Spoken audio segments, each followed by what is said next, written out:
Welcome everybody to the Yonkers Voice. Once again, we bring another hopeful to the table to introduce to our audience. Now, always remember, the Yonkers Voice does not have a political position. We bring these hopefuls and the candidates to you so that you guys can make a decision. And let's welcome John Rubbo to the show. John, thanks for coming on. Thanks, Robbie. So you're running for the 4th District. Yes. Currently, Dennis Shepard is terming out. Yes. You've run before? I did. Yeah, 8 years ago I ran in a Republican primary for the seat. And you're back at it. Yeah. Tell us a little bit about what you're hoping to do, a little differently maybe that your predecessor.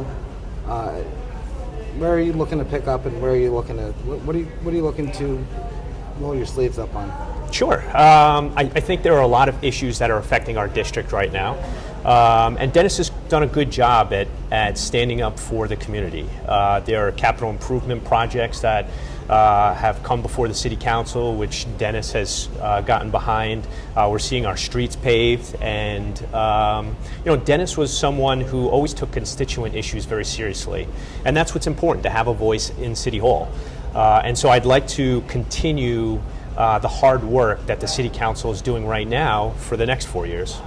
John, you're a Yonkers native. Mm-hmm. You have 2 children. I do. You own a home. Yes. You own a business in Yonkers. That's right. And you've been here your whole life. Yes. How do you feel right now about the Yonkers schools when your children are old enough to get into the schools? Mm-hmm. So I think the schools certainly need a lot of help. I think that we can certainly continue to advocate with the state of New York for additional funding for our schools. We look at other school districts around the state and we see how much they get per dollar back from the state of New York, and I think we need to continue to go up and fight. I think Mayor Spano and Council President Liam McLaughlin have done a great job over the past 4 years together, and even longer, to go up to the state of New York and advocate for additional funding for our schools. I believe we need to build more schools. I think we should have smaller class sizes and really give the students the attention that they need in order to excel. They're the next generation. So we're making, like a business owner invests in their business or a homeowner invests in their home, we as residents of Yonkers are investing in our children. And we need to continue to invest in our children as best we can. Just jumping back, one of the things that, what do you feel that your predecessor didn't have maybe enough time to do? That you want to go at first. Mm-hmm. What's the first thing you do if you're elected? I think one of the things my predecessor was able to do is, like I said, advocate for the district. So one of the first things he did when he was first elected 8 years ago was bring the Streetscape Program to McLean Avenue and the business districts along McLean. So redoing our sidewalks, decorative street lamps, and if you look across the McLean Avenue corridor, it's well kept, it's well maintained, and it's a good place where people enjoy from both the community and outside the community to visit and patronize. And I think that we can do that same thing along the Yonkers Avenue corridor, which is one of the 2 main arteries through the city, Yonkers Avenue and then of course Central Park Avenue. But there's an investment that we can continue to make with capital improvement money along Yonkers Avenue, and I'd like to advocate for that. What is it exactly though, John, that he didn't have enough time to do, but you personally are going to address? Well, I think, 8 years certainly comes and goes very quickly. I can't believe it's already 8 years ago that I ran in a race. Things happen quickly, I think, in 8 years. And so I think some of the things that we can continue to do is advocate for the schools, advocate for our police.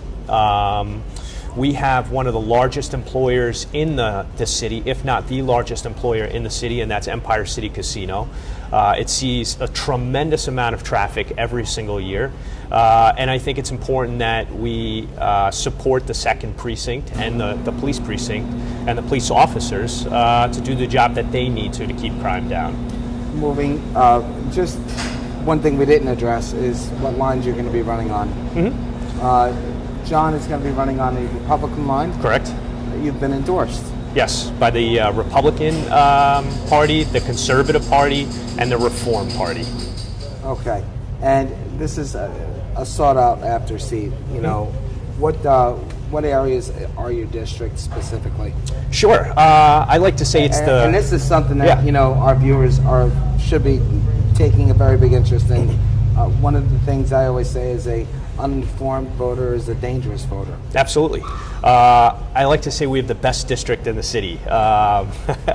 So we include parts of in and around Cross County Shopping Center, Empire City Casino, McLean Avenue, parts of Bronx River Road up to Yonkers Avenue, back by Seminary Heights and Seminary, which is where I had grown up. So it's a great district, and it includes people of all walks of life, blue collar, white collar, and everything in between. So it's a very diverse You're community. endorsed by the Republican Party, and did Liam McLaughlin endorse you as well? And Liam McLaughlin's behind me. We're running together as a team. Is there anybody else, or? Well, Anthony Moranti's running in the 6th district, so as a Republican Party, we're running together. We want to keep the continuity of bipartisanship on the city council, and that's one of the reasons why I'm running, is for bipartisanship. I think especially as you look at the federal government today, you see it's just this side or that side, and if you go one way or the other or sway, you're criticized. But I think our federal government should take a good look at Yonkers and see that a Democratic mayor and a Republican majority on the city council can work together. You know, my opponent says that she's an independent voice, but there's no I in team, and I want to be a team player.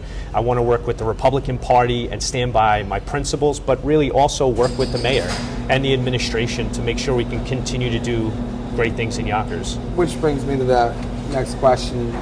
You worked with the Amcone administration. At what capacity? I was in their public affairs office. So as in the public affairs office of Mayor Amacone's office, I had the ability to go out and meet with people in the throughout the community, mostly work with community groups and organizations. So that's also something that I think differentiates me with my opponent, is I have both experience in business and in government. Some people might say, "Hey, I've been to the Yonkers Brewery. It's great. It's a beautiful restaurant, bar." How do you divide the time to run a successful establishment and work in office if you're elected? Well, number one, I needed the support of my wife. If she didn't sign off on this, then it was a no-go. But we sat down for several weeks at a time and discussed the opportunity that, we live here, we've made an investment here, not only in the business, but in buying a home, and we're both from Yonkers. And so it was very important, I think, to the both of us. She understood that I wanted to do something that would make a difference, which is one of the reasons why we opened the Yonkers Brewing Company on the waterfront here. You grew up in Yonkers. What high school did you graduate? I went to Salesian High School in Rochelle. Yeah, Right, I'm great a Salesian graduate. Right. Yeah. Oh. The best 4 years of my life. Normally college is supposed to be Right. the best 4 years, but I had a great time at Salesian. Well, it sounds to me like you have your race cut out for you. Yeah, absolutely. We're taking it very seriously. What's your website? The website is Rubbo, RUBBO, 2017.com.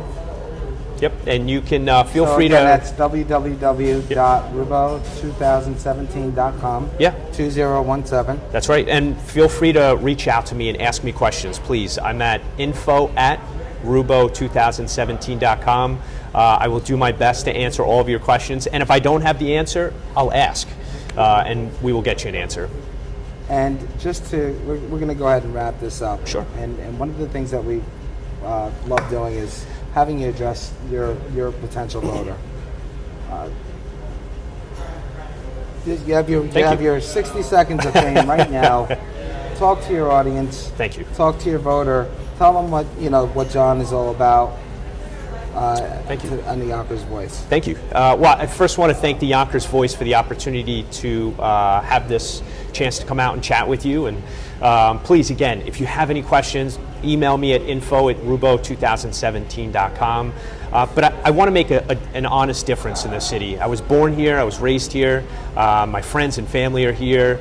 I own a home here. I'm raising my 2-year-old son and my 6-month-old son here in Yonkers. We started a business here and called it Yonkers. So we're deeply rooted in the community. I want to continue to make sure that we can make Yonkers affordable for our seniors, and not only our seniors, but for those who have invested here for many years and for the next generation. I believe Yonkers has a lot to offer for years to come, and we need to continue to work in a very bipartisan way to make sure we keep Yonkers moving forward. So I hope you consider me in November and elect me as your next city councilman in the 4th Council District. And just real quick, guys, I want to take time to thank you for joining us at the Yonkers Voice. If you're not on our Facebook, get on the Facebook, Yonkers Voice Central. Go on our external page to read our locals news is at the Yonkers Voice at www.yonkersvoice.com. And I want to thank everybody today for joining us. And John, I want to thank you for coming on the show. Thank you. And telling our voters. And remember, folks, an uninformed voter is a dangerous voter. So we bring our candidates and our hopefuls and our incumbents to you. Thanks for joining us. Thank you. John. Thanks for having me. Thank you.